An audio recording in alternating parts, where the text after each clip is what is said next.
تحية لكم جمهور البلوغرانا عشاق النادي الكتالوني في تقرير جديد. راشفورد بين التضحيات، إقناع فليك وإقناع الجمهور وسياسة الأمر الواقع. أكد الصحفي الموثوق ماتيو موريتو أن برشلونة قد بدأ بالفعل تحركاته لضم ماركوس راشفورد بصفة نهائية بطلب مباشر من هانز فليك الذي يعتبره أولوية قصوى، والصفقة التي تبدو مغرية اقتصاديا مع حصول البارسا على لاعب بقيمته مقابل 30 مليون يورو في السوق الحالية تعد صفقة واستثمارا ذكي وقيمة استثنائية. لا ننسى وأن التعاقد مع جناح أيسر قد يذهب إلى ما أعلى من 80 مليون يورو. هناك الكثير من التحفظات لدى جماهير نادي برشلونة على هذه الصفقة بحجج منطقية، ولكن القراءة العميقة أيضا للوضع المالي لبرشلونة تفرض الحذر، فالنادي لا يمتلك رفاهية المجازفة مع اللاعب المالي نظيف أو كتلة الرواتب. وقراءة الميركاتو تقول أن الأولوية حاليا هي تدعيم قلب الدفاع مع مركز رأس الحربة، وبعد تأمين هذه الثغرات الواضحة والمتوقعة لعام 2026 يمكن التفكير أيضا في استمرار راشفورد مع فتح مفاوضات جديدة مع نادي مانشستر. معادلة صعبة بين استغلال الفرص في السوق التي لا تعوض وبين ترتيب الأولويات الفنية التي لا تحمل التأجيل. اكتبوا لنا آراءكم في التعليقات. نذكركم أيضا بالاشتراك والضغط السريع على زر اللايك. وفي تقريرنا اليوم،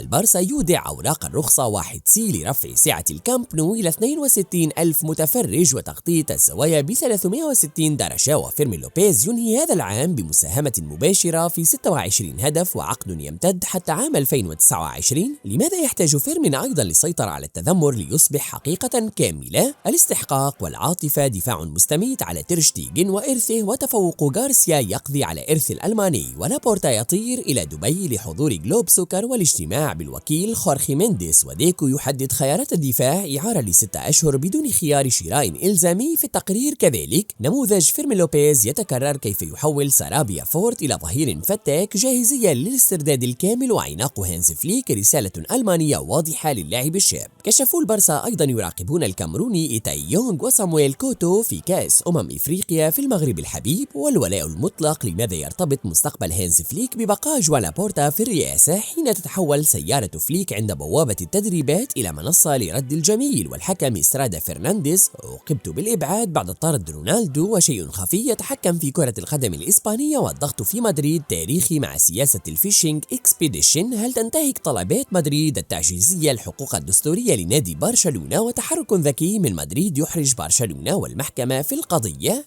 أم شو إعلامي جديد من هذا النادي؟ نتمنى منكم أن تضغطوا على زر لايك، ونتمنى أن ينال التقرير إعجابكم. وبدءا بمعلوماتنا السريعة،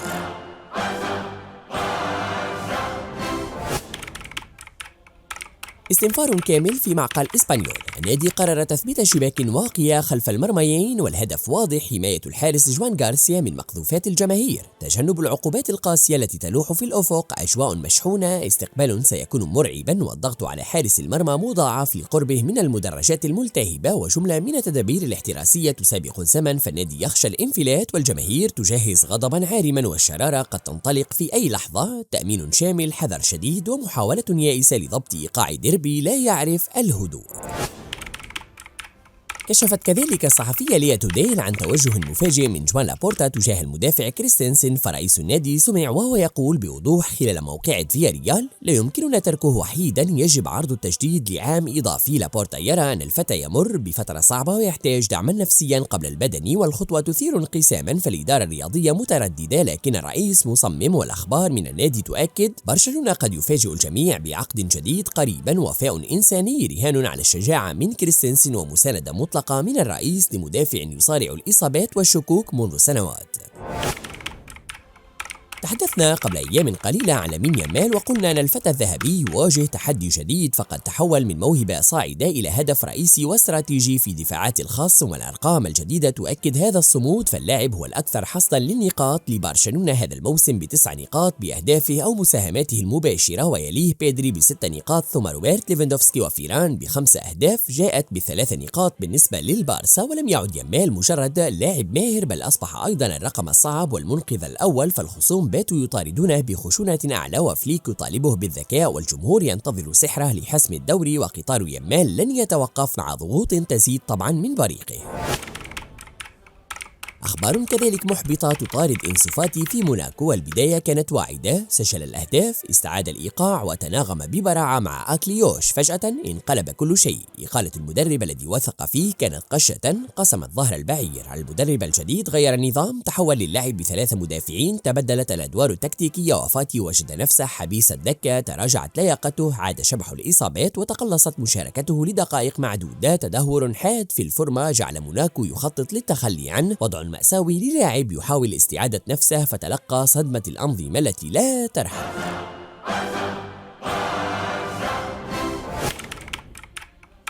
نحو 62 ألف حنجرة. سبوتيفاي كامب نو يستعد لفتح المنعطف الشمالي. نبدأ بأخبار النادي داخليا، فقد سلمت إدارة نادي برشلونة كافة الوثائق اللازمة لبلدية المدينة للحصول على الرخصة 1C، وهي خطوة قانونية أخيرة لرفع سعة الملعب من 45 ألف متفرج إلى 62 ألف متفرج. وهذا التطور يعني اكتمال الحلقة أو حلقة المدرجين في الطابق الأول والثاني، حيث سيتم فتح المنطقة أو منطقة المدرج الشمالي جول نورد التي ظلت فارغة منذ العودة للملعب في نوفمبر الماضي. يرى النادي أن هذه الخطوة ستمنح الفريق دفعة جماهيرية هائلة بتغطية المدرجات بزاوية 360 درجة في انتظار المرحلة النهائية التي ستصل فيها السعة إلى 105 آلاف متفرج مع مطلع الموسم القادم، ومع خوض الفريق لمباريات خارج أرضه مطلع 2026 في الدوري والكاس. تشير التوقعات إلى أن موقعة ريال أوفيدو في 25 من يناير أو مواجهة كوبنهاغن في الأبطال ستكون الموعد التاريخي لرؤية المدرجات ممتلئة بشكل كامل في حلقتها الثانية، ما يعزز من مداخيل النادي والضغط الجماهيري على الزوار تحت إمرة هانز فليك.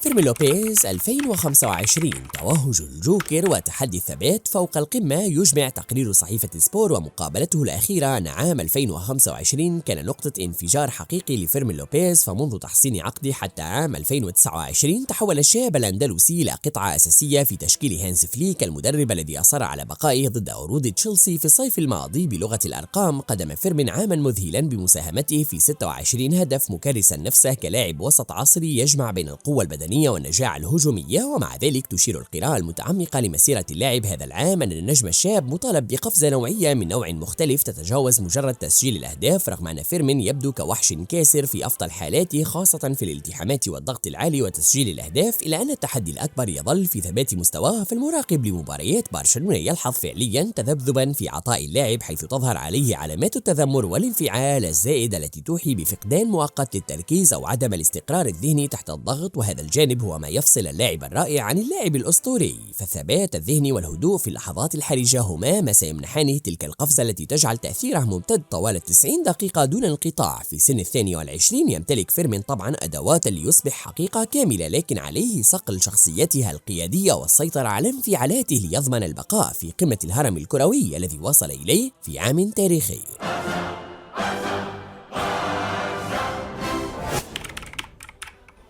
تير شتيجن بين إرث الأسطورة وحتمية الاستحقاق. لماذا يعد جيرونا المخرج المثالي لقائد برشلونة؟ في دفاع مستميت عبر راديو ماركا، طلب الصحفي دافيد سانشيز بمعاملة مارك أندري تير شتيجن كأسطورة تليق بتاريخه مع برشلونة، رافضا التشكيك في مكانته. ورغم أن جمهور النادي لا ينكر أيام الألماني الجميلة وتضحياته، إلا أن ميزان كرة القدم لا يميل للعاطفة بل للاستحقاق، فالحكم النهائي هو ما يقدمه اللاعب على العشب الآن وليس ما كان يفعله قبل سنوات. خسارة المكان الأساسي وطموح كأس العالم. الحقيقة التي يجب مواجهتها هي أن حارس المرمى الحالي غارسيا يتفوق في كافة الجوانب الفنية والذهنية، فهو يمنح الدفاع الطمأنينة افتقدها شتيجن في مواسمه الأخيرة. الألماني حاليا يمارس مهامه كحارس احتياطي بعيدا عن الضغوط طبعا من إدارة النادي، وعرض جيرونا هو طوق النجاة الأخير. عرض جيرونا يمثل فرصة ذهبية لا تعوض، فخيار الانتقال للنادي الكتالوني الجار سيمنحه دقائق لعب التي كان يحتاجها لضمان مكان في كأس العالم، وسيوفر لبرشلونة مخرج لايق أيضا ينهي حقبة تير شتيجن بسلام وصولا لميركاتو الصيف القادم. والوفاء لشتيجن لا يعني تثبيته في التشكيلة على حساب مصلحة الفريق، بل يعني مساعدته على الأقل على اتخاذ خطوة شجاعة تحفظ كبرياءه الكروي وتخدم مشروعه الشخصي. فالبارسا اليوم يحتاج إلى الأفضل وليس فقط لأسماء قدمت في تاريخ البارسا.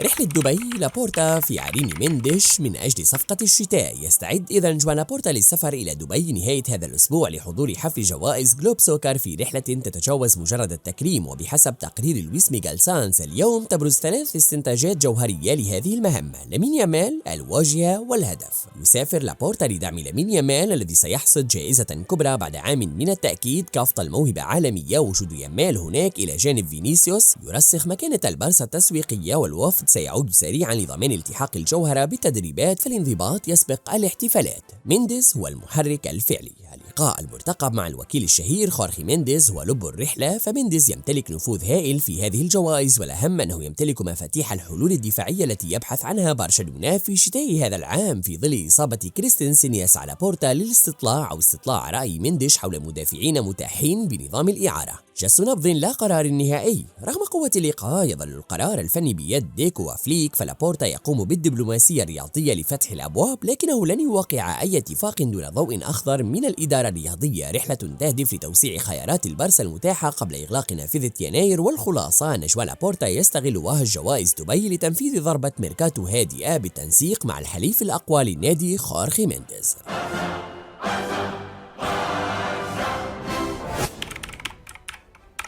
هنا إلى الشائعات على المستوى الرياضي. لغز الدفاع في برشلونة وفلسفة لابورتا والتحكم في ميركاتو الشتاء. تستعرض صحيفة سبور استراتيجية برشلونة لترميم الدفاع، حيث تبرز 3 استنتاجات ربما ترسم ملامح المرحلة لا دفع للأموال في يناير. يتمسك جوان لابورتا بهذا المبدأ القديم: لن ندفع مقابل لاعب ينتهي عقده في يونيو. كرر النادي ما فعله مع إيري غارسيا عام 2020، رفض الدفع أو دفع يورو 1 للسيتي وانتظر ضمه مجانا في الصيف. النادي يعتبر الشراء الآن تبذير غير مبرر. ثاني الاستراتيجيات: الإعارة هو الحل الوحيد. ديكو يبحث عن قطع مؤقتة. الهدف هو استعارة لاعب أو مدافع ل6 أشهر فقط دون خيار شراء إلزامي. أسماء كنيثن أكي من مانشستر مطروحة كحلول جاهزة لسد فجوة كريستنسن، بشرط أن لا تكلف خزينة النادي سوى الراتب. وآخر الاستراتيجيات التي يعمل عليها النادي هي الصبر الاستراتيجي. بارسا يرفض التسرع. النادي يراقب أسماء ثقيلة ككوناتي وباميانغ وأيضا غوي، لكنه لن يتحرك لضمهم إلا إذا خرجوا مجانا الآن أو انتظار الصيف القادم. الرهان الحالي هو استعادة أروخو في يناير ومراقبة الفرص التي قد تظهر في الأيام الأخيرة للميركاتو. والخلاصة إذن: البارسا يفضل لاماسيا في الوقت الحالي أو إعارة مجانية على دفع مبالغ في صفقات غير استراتيجية، والصرامة المالية تسبق الحاجة الفنية.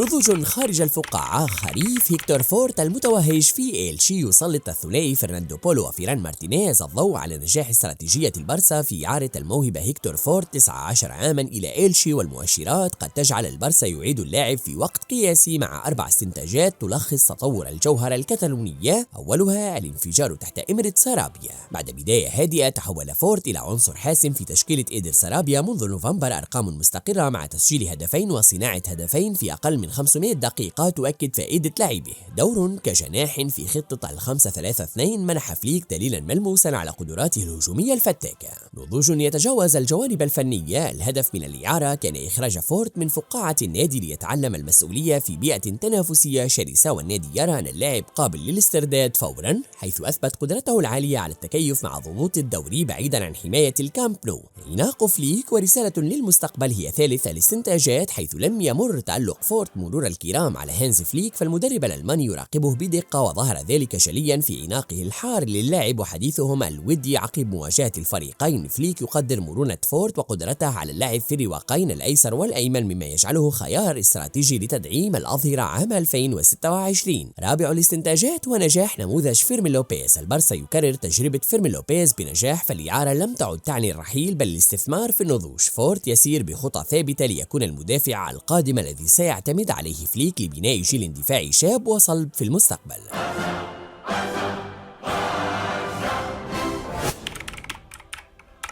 إيتا إيونغ جوهرة الكاميرون تحت مجهر برشلونة في المغرب. ننتقل إلى متابعة النادي الدولية، حيث كشف الصحفي لويس ميغال سانز أن كشافي برشلونة يراقبون باهتمام شديد المهاجم الكاميروني إيتا إيونغ خلال كأس إفريقيا الحالية. اللاعب الذي استهل مشواره بهدف حسم الفوز أمام الغابون بات خيار منخفض التكلفة لتعزيز الهجوم بالنسبة لبرشلونة في الصيف القادم. البارسا حاول ضمه سابقا، لكن قيود الرواتب حالت دون ذلك، والآن يعد البطولة الحالية أو تعد البطولة الحالية اختبار حقيقي لمعدنه في المواعيد الكبرى. يتألق إيونغ حاليا مع ليفانتي، وتؤكد التقارير أن سعره قد يرتفع، لكن ثم اتفاق يسهل خروجه مقابل 15 مليون يورو، رغم أن شرطه الجزائي يبلغ 30 مليون يورو. اللاعب لا يخفي شغفه بتمثيل ألوان البارسا، وهو ما يجعله صفقة استراتيجية لرفع القيمة التسويقية والفنية للفريق. المثير للاهتمام أن الرادار الكتالوني لم يتوقف عند إيونغ، بل رصد أيضا المدافع الأيسر الصلب صامويل كوتو 22 عاما لاعب جينيت البلجيكي، الذي لفت الأنظار أيضا بقوته البدنية وبراعته في بناء اللعب واللعب تحت الضغط. البارسا يبحث في إفريقيا عن مواهب للمستقبل بأسعار الحاضر، وإيونغ يتصدر قائمة اهتمامات البارسا في العرس الكروي في المغرب الحبيب.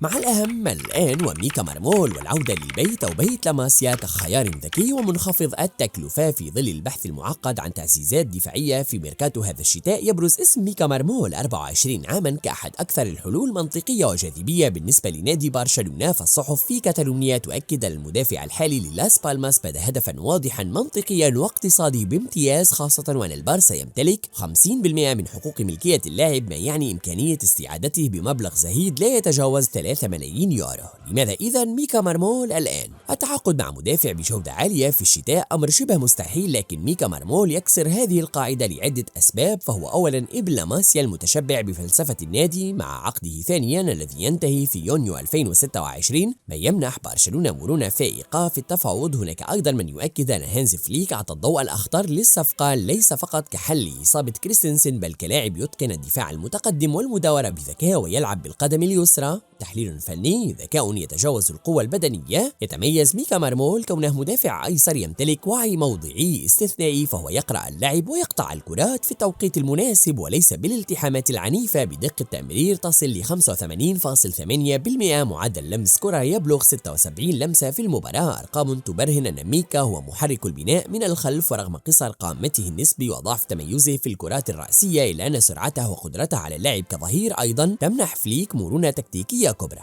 الاستنتاج الاستراتيجي: انضمام ميكا مرمول في يناير قد تكون ضربة ذكية من إدارة برشلونة، ستعزز دكة البدلاء وترفع من قيمة اللاعب السوقية تحت أضواء الكامب نو، وقد تمنح النادي خيارا لبيعه في المستقبل بربح مضاعف في الصيف أو الاحتفاظ به كبديل استراتيجي طويل الأمد. رهان رابح يجمع بين الجودة التكلفة الصفرية تقريبا. وعبروا لنا عن آرائكم في التعليقات.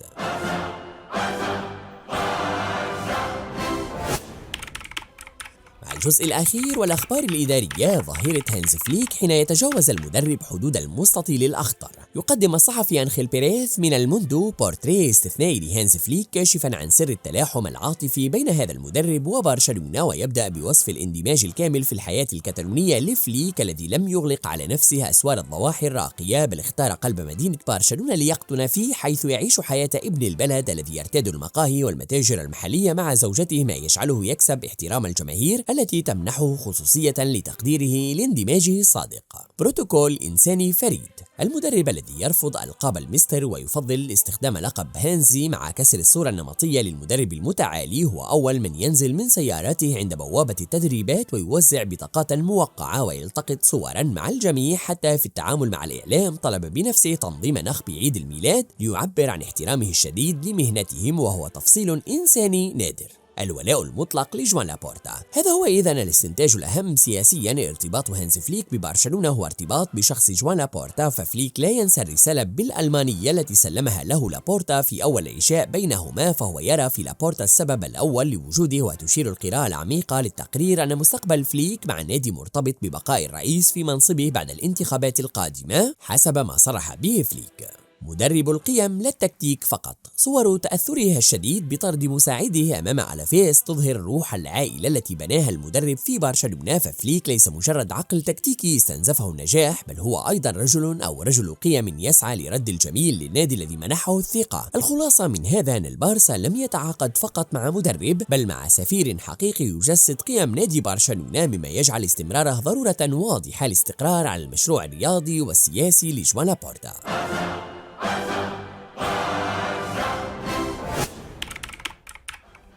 قضية نيغريرا، شهادة إسترادا، مطاردة الأشباح، حقائق منسية. بعد أكثر من 3 سنوات من التحقيقات المكثفة في قضية نيغريرا، بات من الواضح أن مطاردة الأشباح لم تخلص إلى أي دليل ملموس، فجهاز التحكيم أكد بالإجماع عدم تأثير إنريكس نيغريرا على عملهم، كما أن اتهام البارسا بالرشوة هو محض هراء قانوني يفتقر للواقعية. في المقابل تظهر شهادات صادمة تعيد توجيه بوصلة الشك، حيث كشف الحكم السابق إسترادا فرنانديز عن الجانب المظلم في التعامل مع ريال مدريد. يقول فرنانديز أنه بعد أن طرد كريستيانو عام 2009 عوقب بالإبعاد عن مباريات ريال مدريد لعامين كاملين، وتلقى مكالمة مباشرة بعد 10 دقائق فقط من وصوله إلى المنزل، مع تهديد واضح من رئيس اللجنة الفنية للحكام حانذاك سانشيز أرمينو فور وصوله، محذرا إياه من عواقب تصدر خبر طرده لكريستيانو للصحف الوطنية. وهذه الشهادة إلى جانب اعتراف الحكام الآخرين بالمعاملة المميزة في مدريد تكشف عن منظومة ضغط خفية تتجاوز التقارير الفنية. والاستنتاج المنطقي هنا هو أن ريال مدريد عبر هجومه القضائي على برشلونة وطلباته التعجيزية التي سنعود لها يحاول الهروب إلى الأمام، فمن خلال اتهام غريمه بلا أدلة يسعى النادي طبعا لصرف الأنظار عن نفوذ تاريخي في دوائر التحكيم وتحويل القضية إلى شو إعلامي يغطي على تساؤلات مشروعة حول كيفية إدارة الضغوط على الحكام لعقود طويلة.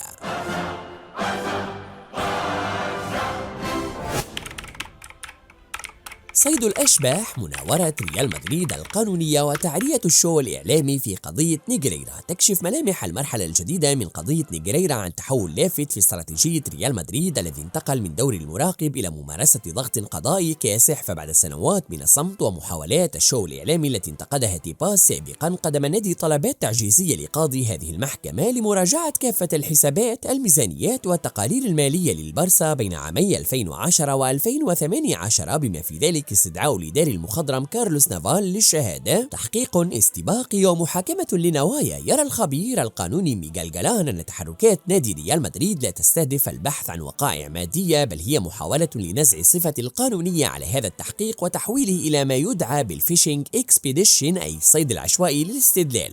هو أمر محظور في القانون الجنائي، فطلبات مدريد للحصول على تقارير شركة التدقيق العالمية KPMG وديلويت تهدف لإجراء تدقيق عام في إدارة برشلونة بعيدا عن صلب القضية المتعلقة بالفساد الرياضي المفترض، مما يحول مسار القضية إلى تفتيش عام غير قانوني في أروقة برشلونة. الاستنتاجات هنا ذعر أم استعراض؟ تؤكد المعطيات الأولية أن ريال مدريد لم يكن مطلعا أساسا على تفاصيل الملف والقضية، ويحاول الآن تعويض النقص عبر المطالب بملفات سرية تخص علاقات المحامي بموكله واستراتيجيات الدفاع الداخلي لبرشلونة في المحكمة، وهو ما يعد انتهاك صارخ لحقوق دستورية واضحة واستنتاج واضح بأن مدريد يسعى فقط لتضخيم القضية إعلاميا عبر تحويلها من بحث عن رشوة واقعية للحكام التي لم يثبت وجودها حتى الآن إلى محكمة حوكمة شاملة لنادي برشلونة، محاولا استغلال الفجوات الإدارية لفرض واقع قانوني جديد يخدم رواية إعلامية لا حقائق قضائية واضحة. والقاضي طبعا في هذه القضية لن ينطلي عليه هذه الحيلة من نادي ريال مدريد. بهذا إذا نصل وإياكم لنهاية هذا التقرير. علي من تونس يحيي جماهير البارسا في الوطن العربي وكل مكان في العالم. اشتركوا وفعلوا جرس التنبيهات، تابعونا على مختلف حساباتنا في السوشيال ميديا. وفيسكا البارسا.